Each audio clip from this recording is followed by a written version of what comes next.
I look like a dork. Yeah, that's all right. Um, Judgment free zone. You know what I mean? Yeah, that is what it is. Looking like a dork. It's just the green shirt, I think, with the blue. It's got me. You do look like a college sophomore. I took a Lisa on your heart. I took a Lisa on your heart. Can I Lisa, Lisa bar? Can I Lisa, Lisa bar? Can I Lisa, Lisa bar? Welcome back, everybody. We are Rough Draft Research. You are the audience, and together we are on a quest for Dynasty Domination. How's it going over there, Daniel? Oh, so good, dude. Settling into the summer vibes. I'm Good, having a good yeah. time. It's been lovely. How about you, Christian? What's It new? it's good, you know. I'm about to finish my semester at school. I've been chilling, working back into the new place that I'm living, and yeah, it's been good. Recovering from the nose thing, so that's nice. We're gonna be on video this time, so that's cool. Hardly Um, noticed it. hardly noticed it. Um, I appreciate that. But I'm excited. It is the dead season, and this kind of sucks. This is the real dead season for fantasy and just football in general. Up until about like July, you know? Yeah. This is the dead zone of camp takes, guys in shorts blowing our minds, and I don't necessarily love that time of year.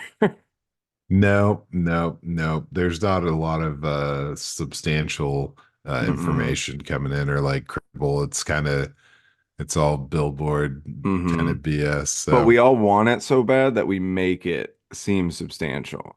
You know how many screenshots I've sent to Danny already of just shit? oh And I'm no. like, come on. Like, What come does on, what this are you mean? doing? What are we doing? It's just, Um, yeah, we've just paid too much attention for so many years that we're like, okay, yeah. like this is, are you just doing the, find and replace on the names here with the same Mm-hmm. stories from last year? That's how Rinse it and feels. repeat. So Yeah. Trope alerts for sure. fucking A. So, like, Well, go ahead. I was gonna say, with all that, I mean, we got nothing to do but to look to the past, right? Yeah, exactly. So we are going to take a look at some guys this week, starting with people who have been in the league for 4 years or longer. And we're going to look at some overvalued guys, some guys that we think are undervalued, some sleepers for this upcoming season, and some busts for this upcoming season. And let me clarify, this is guys that are going into their fourth year or more. So like they've been in 3 years, about to be their fourth season or higher. So I'm gonna kick us off here, and I'm gonna go in the overvalued. I thought the overvalued was probably the hardest part of this exercise. I think weirdly, most of the guys are pretty right where I kind of value them as well. But I do have a few. And the first guy I'm gonna go with is Devonta Smith. Oh, Um, I went with him. His week, I kind of use two metrics here. The keep trade cut value, which his was more than Anthony Richardson, Trey McBride, Nico Collins, Brock Bowers, DJ Moore, and Michael Pittman. It's the same value as a early 2025 first, and his okay. ADP in startups is 28 overall. The wide receiver 17, that's in front of Pittman. Rice, obviously, Rice is kind of a weird one right now.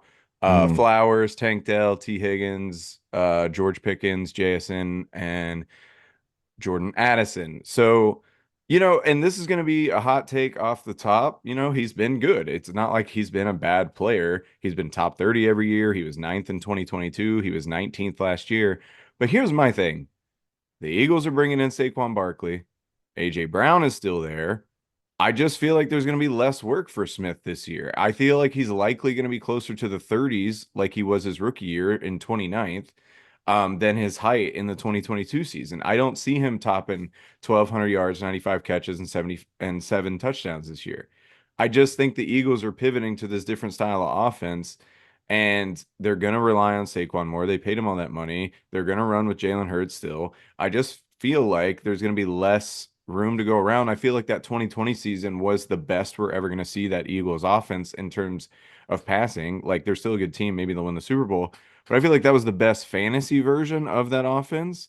And I don't think we're going to see that again, but people are still valuing Devonta Smith like he's a game-changing wide receiver, but he's a wide receiver too in Yeah. his own offense, like and fantasy. So I just don't see it. I don't see him, especially Trey McBride. I would trade Devonta Smith for Trey McBride in a heartbeat, like that. All I right. just All would. right. I just would. I don't know. I like Trey McBride a lot. But so that was my first guy.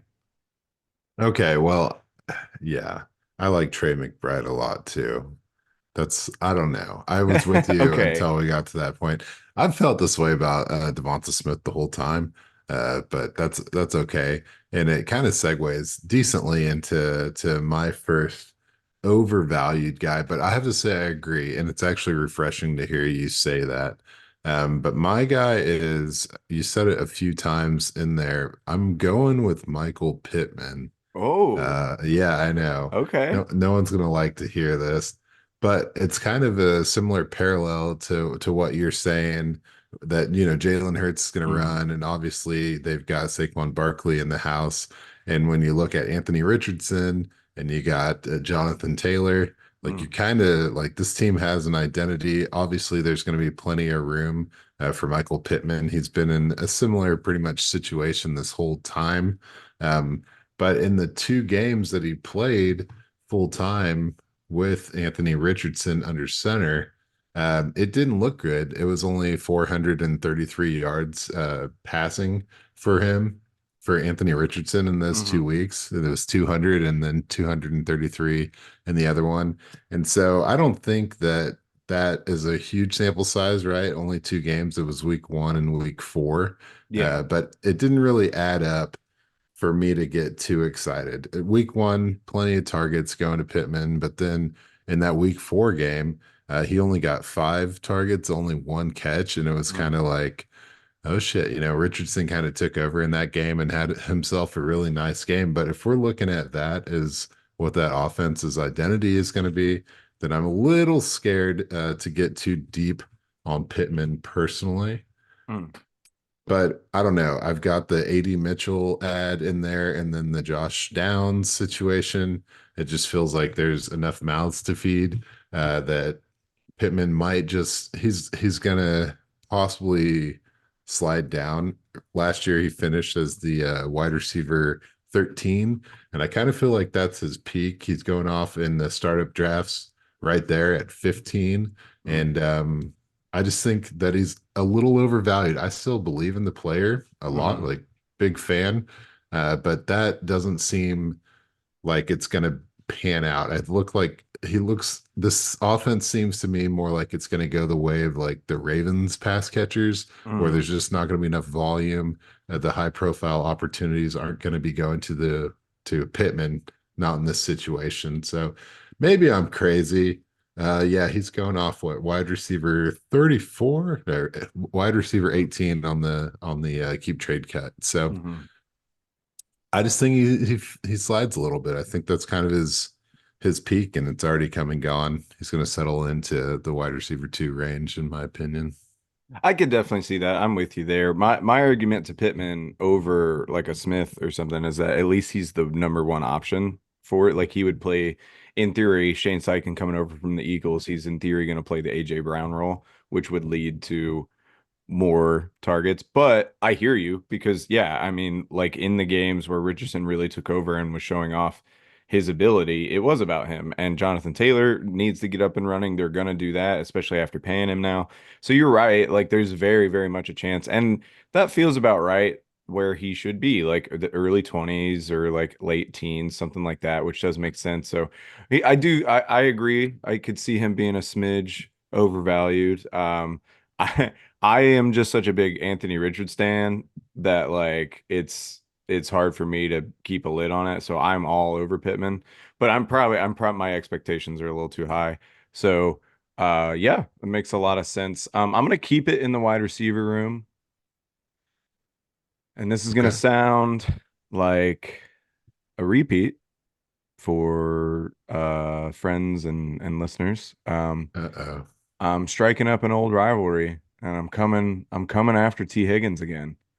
I'm doing it. I'm doing it. Here, oh, Jesus. Here I'm we go. sorry, man. I'm sorry. I'm gonna do it again because No, right do it. now his value is a 2025 first, a 2026 early first, or the 110 this year. I could see the 110 depending on if you don't like people. He's the ADP 37 wide receiver 22.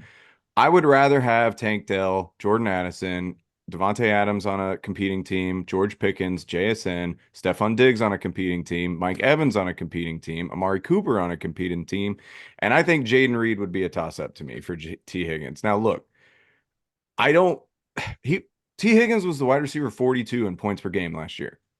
And that's not like I get he was hurt. I get Joe Burrow got hurt. I get it. But 42? 42? And you want me to give you a first for this guy? I don't get it. And now he's sitting out on his franchise tag. He wants to get paid or leave the QB safety that he has and Burrow. Remind me again how that went for Kenny Galladay, who everyone was Oh, excited about. oh, come on. You Come on. cannot. You What? cannot. So he's going to leave. Holiday? He's going to leave and it's going to get better when his finishes per year are 28th, 24th, 18th, and then 51, which admittedly hurt. So that's fine. But we already talked Sure. about that he was 42 in points per game. So what Yeah. are the odds he goes from Joe Burrow and gets a better quarterback and a better situation? He's Yeah. going to get traded to a team with a bunch of cap space that needs him and wants a superstar wide receiver and it's going to sell a lot of jerseys. And it's going to be one of these teams that wasn't very good because they have all the money. And then I don't know, man. Like I don't see him getting better than this. I get he's 25 and that's a huge upside for him. And you know Huge. what? This is a guy that I actually thought was a bit closer to the value where I thought he was going to be. I still kind of Mhm. put him in the overvalued, but I actually was shocked to see him as the wide receiver 22 in startups. I would have thought the hype train would have been higher on him. I think he should be just a little bit lower than that, like in the 28 range. So like it's not crazy to me, but I don't know. I just don't like I to me I would never give you a first for T Higgins. And that's Yeah, just me. But he is, like you're saying, he is one of those guys where you're like trying to project the future. I think I don't know. Fuck. This is going to sound dumb, but I think he compares closer to like the DJ Moore situation mm, than the Kenny Galladay situation. okay. And I want you to like travel with me in my vision here Okay. as we go. It's now, February, end of February, beginning of March 2025. Keon Coleman is a bust. T. Higgins did not get traded and played out his last season with the Bengals, is now a free agent, finished as a wide receiver too. Obviously it wasn't as high as his keep trade cut value, but now he is signed by the Buffalo Bills.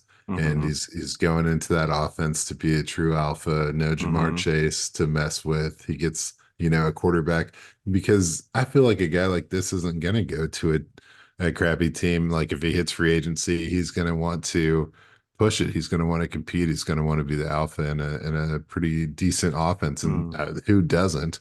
But I feel like he kind of has the reputation, the youth, and a little bit of the pedigree to make that happen.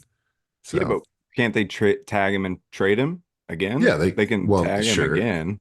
I And like, guess. so to me, there's just so much in the air, and we're projecting him to be the guy already. And he's never been that guy. He's never been that guy.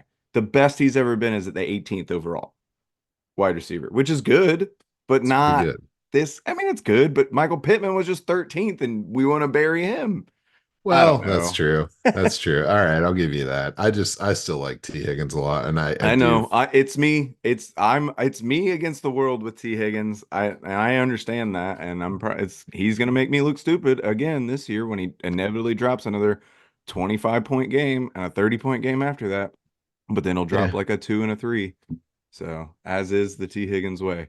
So do we have another guy yeah, I from guess you? so. This one is just like this is another situation like what you're saying. I'm going with Tony Pollard Mm. as being Oh yeah. overvalued, and the Fantasy Pros startup value. He's the running back 21, Hmm. and so keep It trade does cut is feel high. Still yeah. feels high. Yeah, it's yeah. So and then the reason he's not on my bust list is because Keep Trade Cut has him at 31. So Mm. Okay. we're feeling decent about that. And to my surprise, looking back, he was the running back 14 last year, Mm. Oh which yeah. I feel like, yeah, that's That is surprising, right? surprising. Yeah. But Seemed like he now had I a mean way worse season. yeah, I mean, he went from 7 to 14, Mm. but I mean, I just like, yeah, it's kind of weird the comparable point totals, but you'd think like no Zeke, it has to go up, but it Hmm. went down or like pretty much was the same. So I don't know. It's all good, but we know, and you know, and I know, and they all know that this team has done some weird stuff. They Hmm. brought in Calvin Ridley. Hmm. They brought in Tyler Boyd.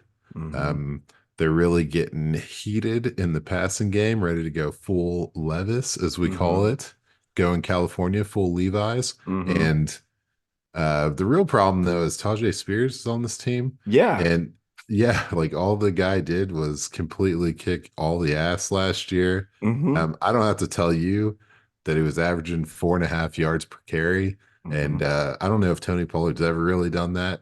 So I'm looking at Spears, and I'm looking at a 1A, 1B situation where Tony Pollard is maybe starts the season as an A, but then eventually gets worked out to the B range. So I mean that is what it is. Hmm. No shame to Tony Pollard. He's definitely averaging over 5 yards per carry in a good year, but I think that this franchise wants to circle the wagons around Tajay. So Hmm. why would they? I'm just saying there's not much opportunity for Pollard Hmm. to hold him off enough to be, you know, in the top 20 running backs. So I think he's a little heavily overvalued, especially I look for the passing offense to Hmm. go all the way. It's a lot new in Tennessee. No more Derrick Henry. Hmm. Definitely leaning on the passing game. So Yeah, and I think that's part of what the Pollard signing is. I think they want to stay smaller, they want to stay loose, they want to stay more like kind of pass happy and more aggressive that way. But I'm 100% with you. There's no way you can look at what Tony Pollard did on the field last year and look at what Tajay did and tell me that Pollard's a better runner. You just right. can't do it. Paul or Spears looked awesome last year, and I think it's about mitigating that risk with him not having the ACLs. You know, you don't want to overwork Tajay Spears, but I do think so. I always kind of think Tennessee will like to keep this idea of like having two 1A and 1B. I don't think they ever want to trust maybe Spears, or at least not right now, as the guy. But I do think he'll be the 1A. I'm with you. He'll end up, if he doesn't start as the 1A, he'll end up as the 1A by the end of the year. And I just don't really see that changing. So I'm with you. Honestly, Pollard's a guy that I didn't even think about because I just don't have any value in my head for him that much at all. So I Yeah. was like, whatever. But yeah, that makes sense. He is RB21 would be tough for him, in my opinion. Oof. So, on that note, let's stop being negative for a bit Yeah. and Bring it up. we'll talk some undervalued guys. And my first one I'm going to throw out really quickly here. It's Pat Fryermuth.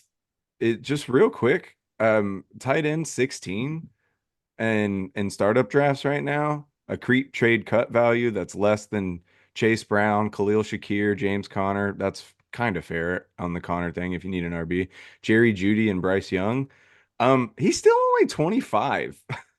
And we've seen him be productive in the red zone. He had 7 touchdowns in 2021, only four combined over the last 2 seasons, I grant you. But he's done it in yardage too, 732 yards on 98 targets.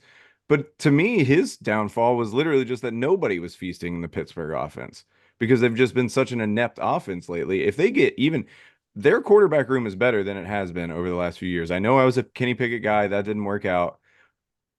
Russell Wilson and Justin Fields may not get them any like wins, but they're gonna move the ball a little better than they used to. And I think Freiermuth is gonna see an uptick here in like a weird tight end place where like having a guy that can break into the top 10 for you I think is awesome. And Freiermuth getting him as the 16th tight end off the board after guys like Cole Kmet and Dalton Schultz.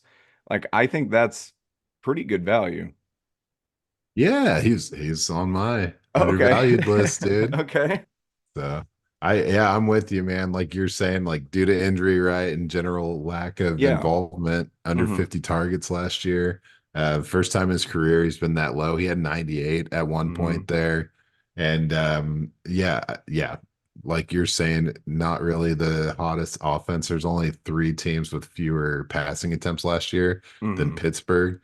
And then now we're looking at cornerstone of the offense, Deontay Johnson is out. That was 87 targets. Hmm. Uh, and I know, yeah, Roman Wilson podcast, right? Like he's We gonna are soak back. up those 87. But Allen Robinson had 49 targets last year, and he's Hmm. now Ghani's with the Giants now. So I think there's room for like every remaining pass catcher Yeah. on this team to take a huge step Hmm. forward. And yeah, I don't know. I said a bunch of weird stuff in my notes, called him Pat La French Fry. And I think 80 plus targets, maybe 100 balls going his way feels like easy to me. Yeah. Because it is what it is. This offense needs to get a little more exciting. They Hmm. have two starting quarterback caliber players that are Hmm. being, slept on for, Hmm. not hitting the ideal image of Hmm. what a starting quarterback is. Yeah. You're either this or you're that, and these guys are struggling to be either. So if you get them competing, if you get either of them succeeding, or far from my doubts is that they will both be successful, and we'll just have to watch as they duke it out. Hmm. Yeah, he's definitely going to benefit from that. Yeah. It's going to be huge for him. Yeah. Uh, I think so so too. And Russell Wilson, even like if he remains the starter for whatever that's worth, like he had a better year last year than people give him credit for. He didn't have a good year. I'm not saying that he played excellent, but it was better than people give him credit for just because of how bad the Broncos were and just that whole situation. And then Justin Fields, we've seen him throw 10 touchdowns to Cole Kmet. yeah, So he like loves tight ends in the red zone. yeah, so like there's a chance for Freiermuth to kind of come back to where we expected him to be. And I think people are sleeping on that and you can get yourself a really good tight end um pretty cheap. So cool. I'm glad we were on the same page there. You brought him up. I'm gonna speak on my next undervalued guy. Uh-oh. Since we kind of double teamed that one. It's Deontay Johnson.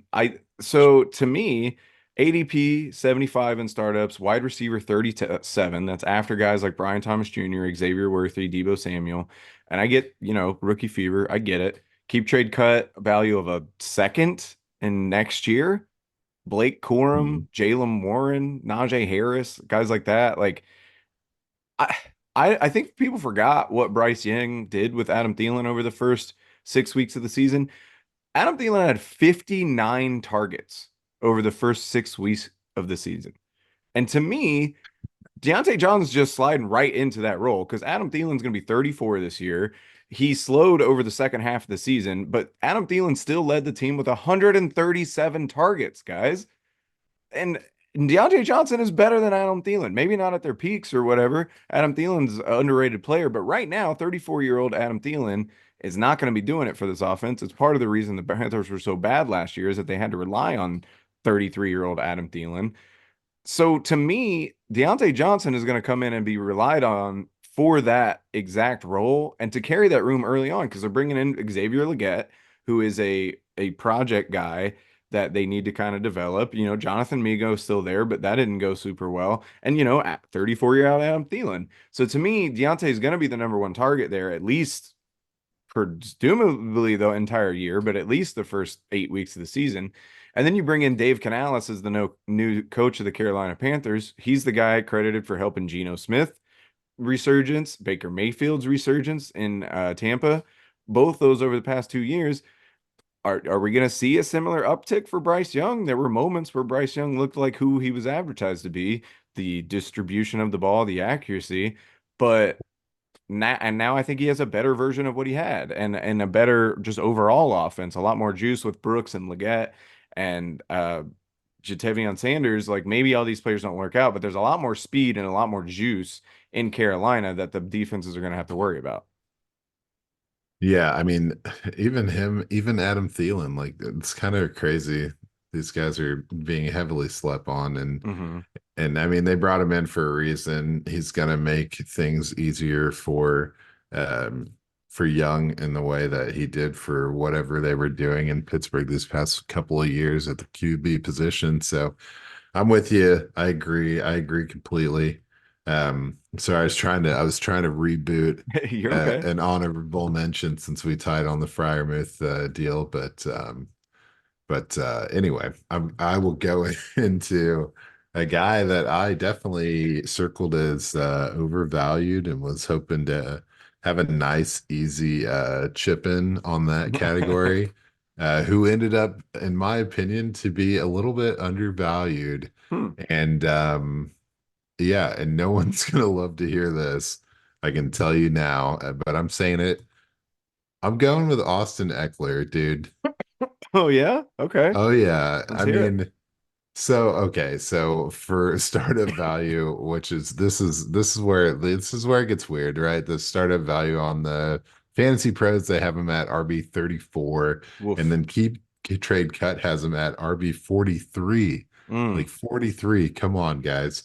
Let's have a little bit of respect for Austin Eckler and the things he's done in the past. I'm telling you, it's kind of hard for me personally. I'm not going to join anyone who's trying to blame Austin Eckler for the garbage season that the Yeah. Chargers just had. I'm Hmm. pretty sure we can hang that on Staley and just leave it there, move on. It was extremely talented offensive roster, and they didn't make it happen. I know he's 29, right? I know last year he only had the 3.5 yards per attempt, but we know his workload has been low throughout the years, and I know that he's a better guy than that. Like this, well, let's remember this Austin Eckler of the past, not this Austin Eckler of last year. No one wants to any piece of any of what those Chargers were doing except for that Keenan Allen volume from last year. So Yeah, that's fair. so I'll just move on.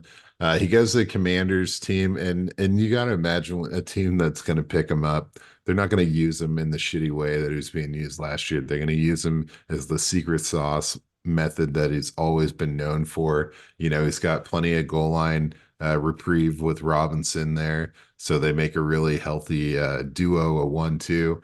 And then, I mean, I'm just looking at this Commanders offense now, and you've got Terry McLaurin and Dotson and what Zach Ertz or Sinats out there, Mhm. and then you've got Jaden Daniels just slinging the ball, and defenses are so confused.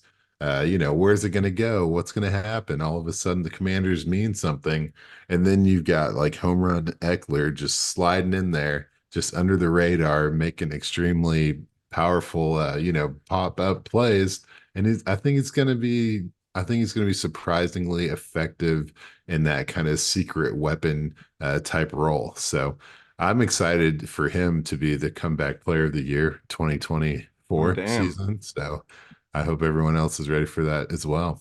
Nick Chubb, baby. Yeah, But I'm sure. Yeah, I that could makes see more that. I mean, sense. I traded out of Austin Eckler and I may end up regretting it. I got a little I did burned too. what I Yeah. gave to get him and it didn't get me a championship, so I traded out angrily. And I Mhm. could see it. I could see it. I just felt like he lost so much juice last year, man. Like he just looked so different to me. And then I worry about like Robinson being there, and then obviously Jaden Daniels is going to take some rushing. But you're probably right. Like he deserves the respect. RB 43 is pretty crazy. Um, or that's what you said, right? 43. Yeah, Yeah. 43 on the keep trade cut. Yeah. That's insane. Like he deserves more respect than that for sure. But I'm not necessarily in on him, but it wouldn't shock me if he did come back. Because he was such a dynamic player. Well, since we agreed on the Frymo thing, we spent a little longer, so I'm just gonna throw out this guy really quickly. Was Okay. my other one. Because I had three in this Oh, category. go for it. Yeah. Um, I got Chris Godwin here. Okay. Okay. Yeah. Um, He's the wide receiver 38, so one spot behind Deontay Johnson, ADP of 77, behind all the same guys. His keep trade cut value though is really what pissed me off. He's behind Hmm. Marquise Brown. What are we doing? Yeah. What are we doing I've seen a here? few guys. I've seen it Hollywood and then had to find other guys and been like, what?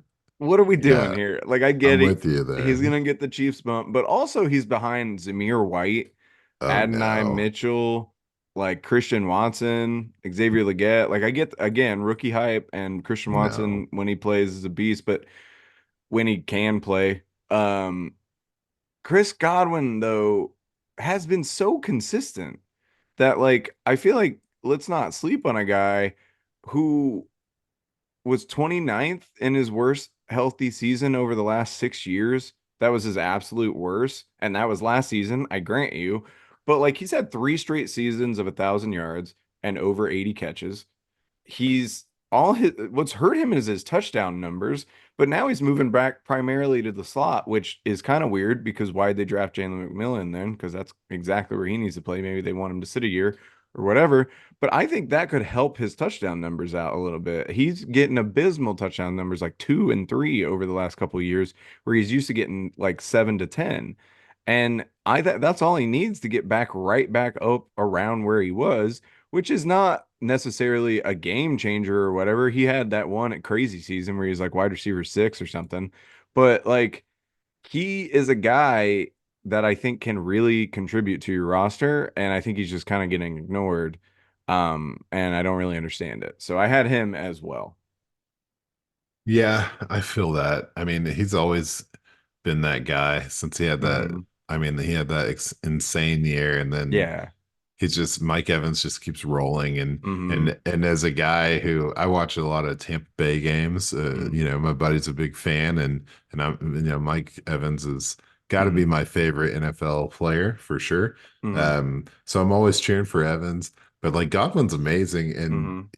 when he was linked up with Brady and just getting overfed, it was Hmm. unstoppable. And so they just need to unlock that version of him, Yeah. and then it's over. I mean, you gotta at some point you gotta pay the man some respect, you know, because Mike Evans is kind of situation proof. Like he doesn't Yeah. take a lot of hard hits. He Hmm. doesn't like it's not he just goes out there and then, you know, he Does just his shit. yeah, whereas Godwin's the guy doing the gritty work, and if Hmm. they can unlock that, it's over. I mean, I'm with you, man. That's a good call. I would slide in a 30-second honorable Okay. since we've tied on the Freiermuth. I Yeah. really Yeah. wanted to get Kendrick Bourne in here. Okay. I like Just Kendrick Bourne. yeah, I mean he's not even on the Fantasy Pros startup rankings, but he's a hundred and fourth on Mm, the keep trade cut wide that's receiver tough. rankings. Yeah, and I think it's a little shoddy, man. Considering last year on the average he was a wide receiver 35. So Hmm. those first 8 weeks when he was healthy, he was really crushing it. He had three top 15s, Mm, and I know like we're excited about these rookies going into New England. You know, you got Polk and you got Baker. Obviously, Juju is just done or hmm. whatever, but I look for Bourne to be that vet presence that's really helping May like establish himself and really helping those other guys. I think he's going to be on the field, and I think he's going to get utilized in a pretty big way. He was hitting some very heavy target numbers, you know, double digits in a couple of weeks, and I think he's going to rack up quite a bit of work there. So he's underrated in my opinion as well. Yeah, he's one of those guys I've picked up and dropped a bunch of times and on a bunch of Yeah, my rosters. He pops every once in a while and he looks good. I could see that. I think his issue is just so many new faces in New England with the two wide receivers they drafted. It's like everyone's so in on those guys. And then Demario Douglas had a good season last year that's true. too. Demario Douglas for Yeah, sure. I dropped him for Javon Baker in our defensive player league, and I kind of am You like, flipped a coin, huh? yeah, I did. So I think it's just a little muddy, but I wouldn't be surprised if Kendrick Bourne ends up being fairly consistent for you because he's a good little player, man. He's definitely an NFL player. Oh Um, yeah. so do you want to keep leaning positive and do some sleepers, or do you want to go back negative and end on a positive note? And we'll do some busts real quick. Okay. It's I feel like my busts are pretty weak. So Okay, we can end on a like a on a down higher note. moment that's like quick, Okay. or we can end on some higher content that's long. It's a tough call. Let's just keep leaning positive. All right, all right. I'm Let's just in. do the sleepers. All right. So I'm gonna get into my first one here. It's kind of a twofer. It's a bit of a pick your poison, I suppose, is more how to explain it. Kirk Cousins has shown the ability to carry multiple guys to fantasy viability. No, he hasn't. Yes, he has. His second and third wide receivers have averaged around 600 to 700 yards. And if the TDs are raining in like Thielen used to get them, it's a spicy fantasy season. I really Darnell Mooney or Rondale Moore for a mid third rounder or a late third rounder in Moore's case or an early fourth. I know people really like Moore, so the cheap option's fun. I do like Mooney as a field stretcher, and he's had 1,000 yards in a season before. Um, Moore's never been above 500, so that's a little worrisome. But like before Kirk Cousins went down, both Jordan Addison and Justin Jefferson were top 20 wide receivers, and it would have been higher, but Justin Jefferson had missed 3 games before Kirk got hurt. So Justin Jefferson actually was 16th, while Addison was like 10th or whatever he was. So they were both really high up there. Kirk in 2022 put two wide receivers in the top 30. In 2021, he put two in the top 30. In 2022, he put two in the top 10. And I just think there's going to be a number one or a number two behind Drake London this year in terms of the wide receiver core. I don't think it's a bad idea to scoop up a shot on one. My personal choice would be Mooney. I just like him better. I just Moore is kind of a more of a gadget guy to me still, but I just don't think it'd be a terrible call, and I could see him not leading you to a fantasy championship, but definitely being able to put in and he can score you some points on your bye weeks or if injuries happen and maybe surprise some people. Oh, really? You think so, huh? Uh-oh. Who? Darnell? What was he, the wide receiver 80 on Keep Trade Cut? Yeah, something like Uh, that. I don't know, man. I'd rather have the wide receiver 70, Curtis Samuel, on Okay, Keep Trade Cut for, that's fair. I mean, he's obviously going to that Bills. Never mind. Let me get on to my guy. Jeez. Jeez. Um, let's see. Devin Singletary, dude. Mm, I'm okay. finding him to be a bit of a sleeper. He's going off the keep trade cut at 38 in the rankings, or well, Mm, he's 40 on there, 38 on the Fantasy Pro startup. And I get it, but like, come on, man. Who among us, the two of us, has not had some heavy crushes on Devin Singletary at points in our lives? yeah, I I think remember everyone's fallen victim, a man. trade battle between me and you. I tried to get Singletary off you for a whole year and finally got it. You got it, dude. That was nuts. That trade was insane. That was crazy. I still forget how incredible that trade was. But um okay, so the dude has crushed it at points, and he's coming off of this Houston team that it was not like it did not do him any favors. They Hmm. were 25th in rush attempts last year, and still he managed to have a pretty healthy season around 750 yards. But Hmm. as I get into the actual stats, the metrics, the little nuance things, PFF loves to hook us up with some tasty nuggets. I'm looking at Singletary and I'm like, man, amongst guys with over 100 carries, he got the 19th best rushing grade last year, which I thought was a little respectful for the guy. Hmm. And then I'm like, okay, well, what else did he do?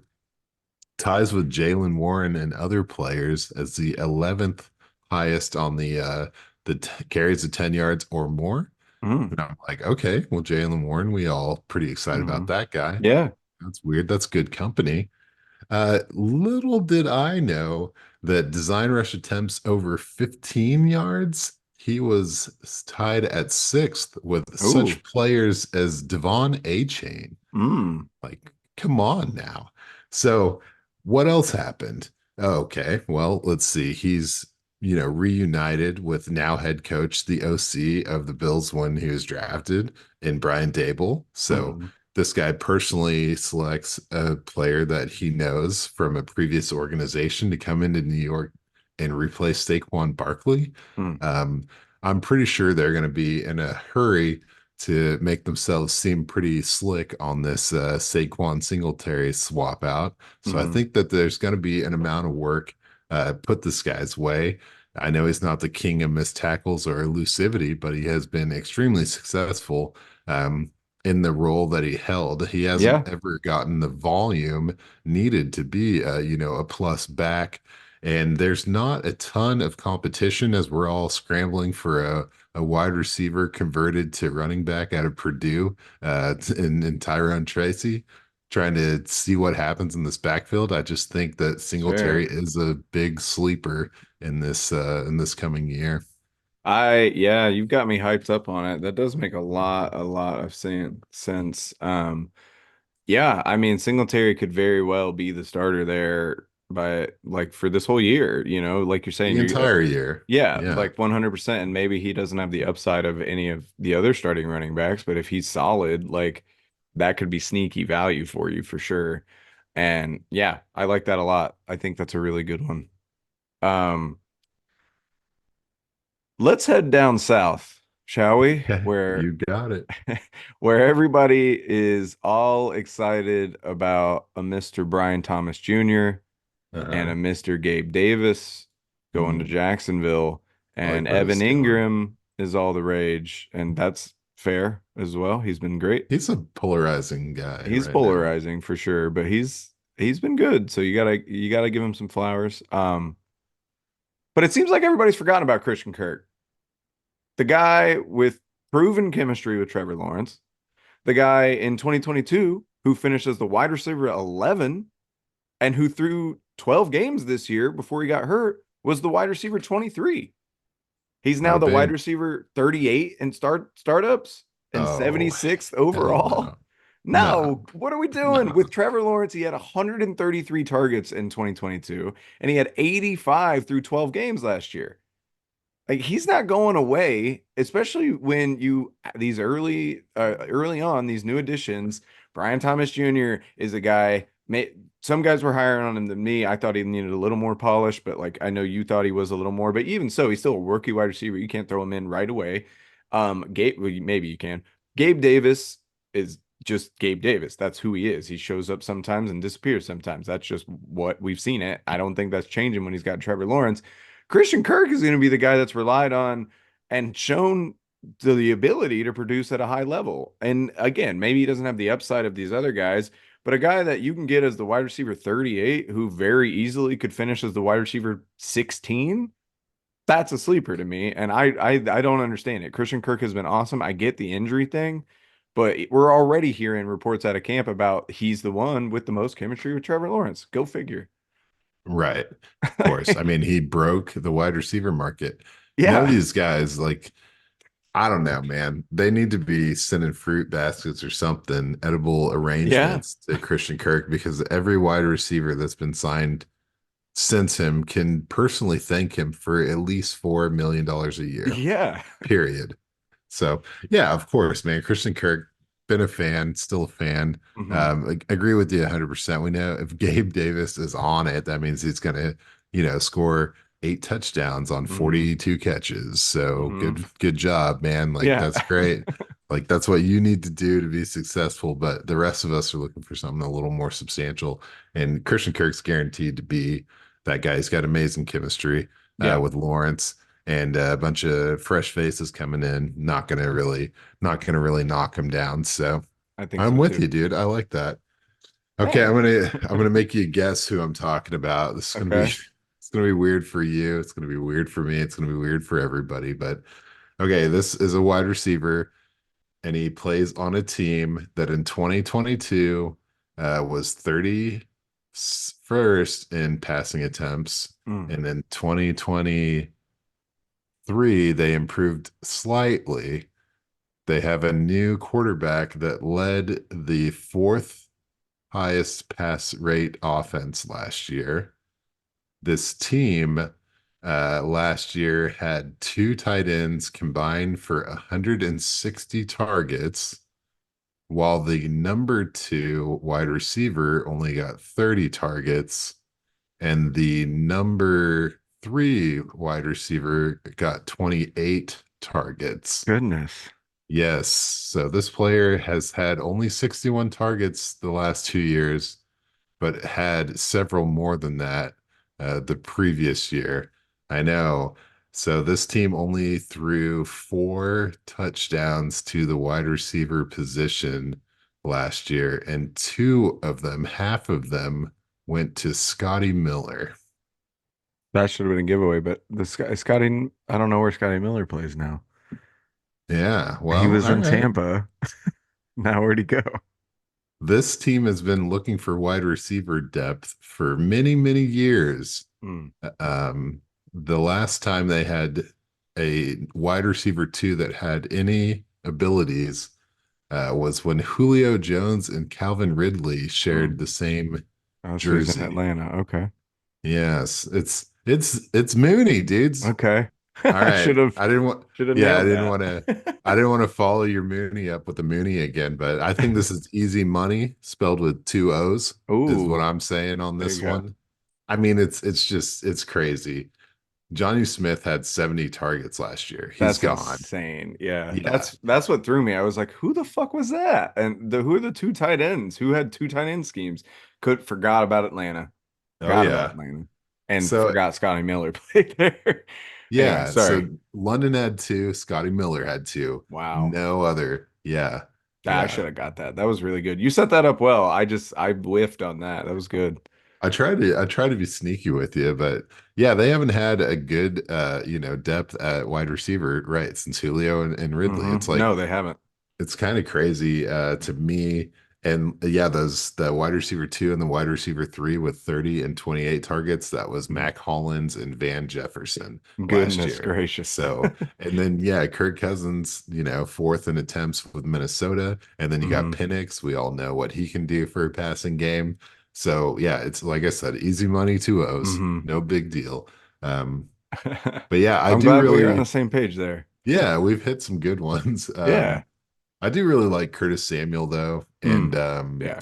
I like Tyler Boyd too. I think it Mm. should be mentioned.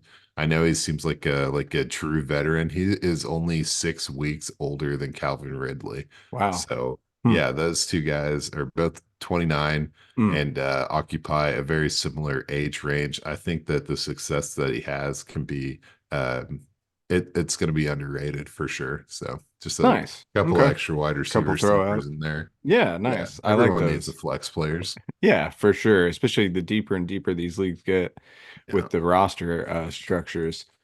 Well, you want to get some negative guys out of there? I guess I'm going to be so wrong on all of these, but go ahead. It's all right. We're always wrong. That's part of the deal, right? Hell yeah, it is.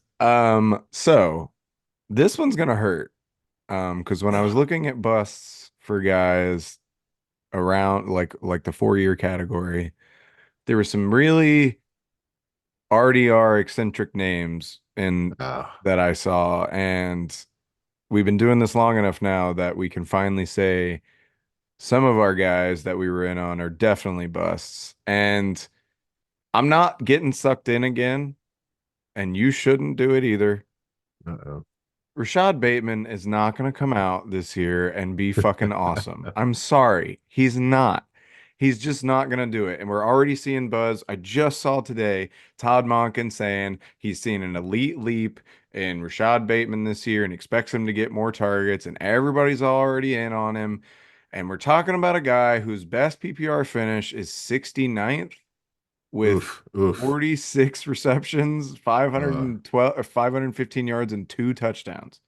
kill And me. I loved Rashad Bateman coming out of Minnesota. I know that everybody else did too. I get it, but it just hasn't translated the way we all wanted it to.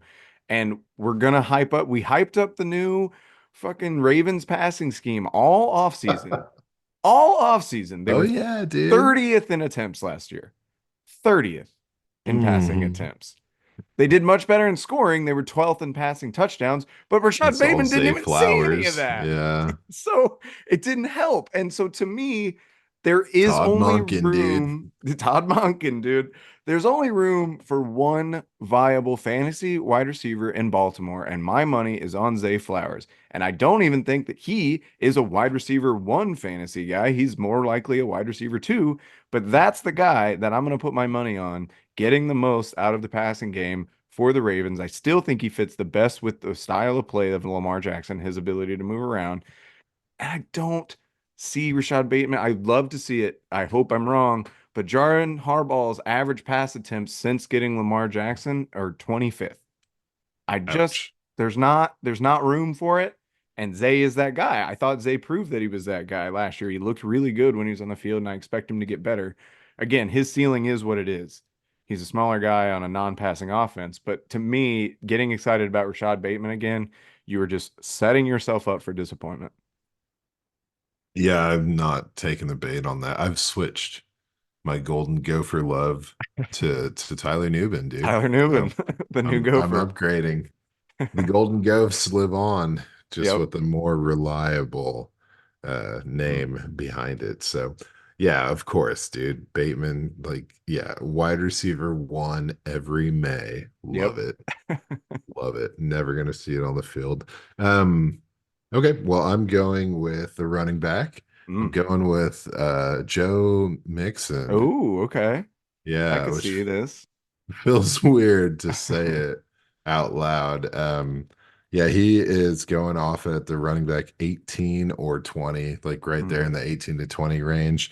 And he's great. Like he's been top 10 for several years going. Um, I think, yeah, I actually think he's incredible as a running back, but I'm looking at him as a Texan now. Mm. Mhm. And good job, Texans. You're doing great. You guys really turned the ship around last year, and it was incredible. But what you didn't do is enhance your run game. We all were like, hey, we're waiting for them to get out of the bottom of the attempts game to kind Mhm. of unlock Pierce and Singletary and everything. And it never really happened. Um, Last year, they got a whole new everything, right? Everything's new in Houston. And so how did it translate to the usage, to the quantities? Well, they increased their rush attempts from 400 to 440. So that's a 10% increase. Their rushing touchdowns went from 7 in 22 to 10 Mm. in 23. Now that's pretty good. That's a 42% increase on only 10% increase of rush attempts. But the yards only went up from 1500 to 1650. It was 11% increase. So it was like a 1-to-1 on the Mhm. efficiency. 10% increase on rush attempts, 10% increase on yards. That's Mhm. great. There were 7 running backs who individually scored more touchdowns in the entire Texans run game. Mhm. So that's great, you know. Like Joe Mixon probably going to do something for them in that Mhm. department, but I don't believe that he's going to be able to be the Joe Mixon he was in Cincinnati because Mhm. that's not what this team is. This team brought in Stephon Diggs Mhm. and they didn't really need to because they're Mhm. over here with Nico.